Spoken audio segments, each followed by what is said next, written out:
Hello viewers, আসসালামু আলাইকুম। সবাইকে আবার স্বাগত জানাচ্ছি আমাদের চ্যানেলে আরেকটি নতুন রেসিপি নিয়ে।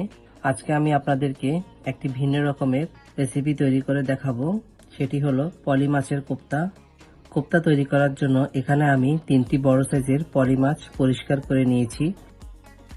এখন আমি মাছগুলোকে শিলপাটায় এভাবে ভালোভাবে ছেঁচে নিব, যাতে করে মাছ এবং চামড়া আলাদা হয়ে যায়।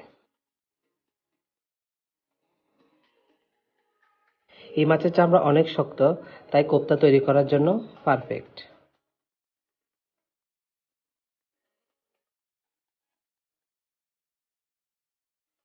ছেঁচে নেওয়ার পর এখন মাছগুলোকে চামড়া থেকে আলাদা করে নিব।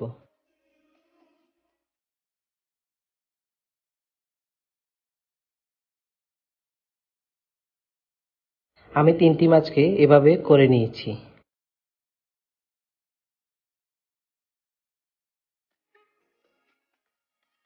এখন চামড়াগুলোকে সাইডে রেখে দিব আর মাছগুলোকে শিলপাটায় বেটে নিব। আপনারা চাইলে মাছগুলোকে ব্লেন্ডারে ব্লেন্ড করে নিতে পারেন। মাছগুলোকে বেটে নেওয়ার সময় কাঁটাগুলোকে আলাদা করে নিতে হবে। সবগুলো মাছ কেটে নেওয়ার পর এখন আমি মশলাগুলো মিশিয়ে নিব। প্রথমে দিয়ে দিব 2 চা চামচ রসুন বাটা। এখানে আমি 2টি বড় সাইজের পেঁয়াজ এবং 8টির মতো কাঁচামরিচ বেটে নিয়েছিলাম, সেখান থেকে দিয়ে দিব 4 চা চামচ। দিয়ে দিব 1 চা চামচ লবণ। এখানে আমি 3টি মাছের জন্য 1 চা চামচ ইউজ করেছি।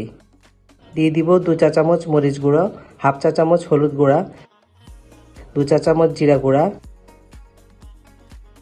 1 চা চামচ ধনিয়া গুঁড়া আর দিয়ে দিব 2 চা চামচ ধনেপাতা বাটা। সবগুলো উপকরণ এখন ভালোভাবে মিশিয়ে নিব। ঝালের পরিমাণটা আমি আমার মতো করে দিয়ে দিয়েছি। আপনারা যদি ঝাল কম খেতে চান তাহলে ঝালের পরিমাণ কমিয়ে দিবেন। এখন মিশিয়ে নেওয়া মাছগুলোকে মাছের যে চামড়া আলাদা করে রেখেছিলাম তার মধ্যে দিয়ে মাছের শেপ করে নিব।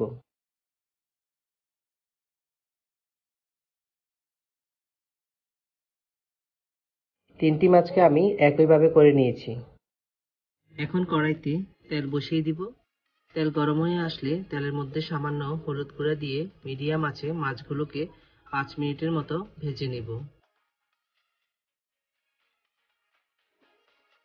5 মিনিট পর এখন আমি মাছগুলোকে তুলে নিয়ে ঠান্ডা করে নিব।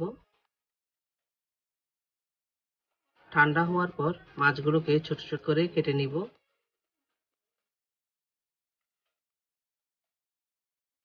তারপর এগুলোকে মিডিয়াম আঁচে 9 থেকে 10 মিনিটের মতো ভেজে নিব।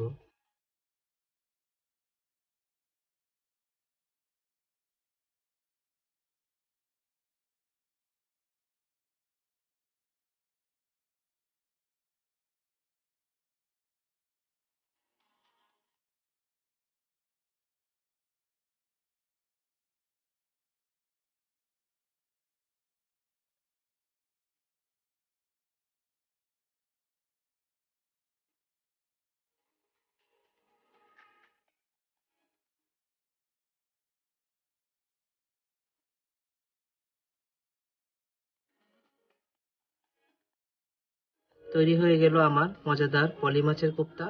রেসিপিটি যদি আপনাদের ভালো লাগে তাহলে বাসায় একবার ট্রাই করে দেখবেন, কেমন হয়েছে কমেন্ট করে জানাবেন এবং আমাদের চ্যানেলটি সাবস্ক্রাইব করে দিবেন। আল্লাহ হাফেজ।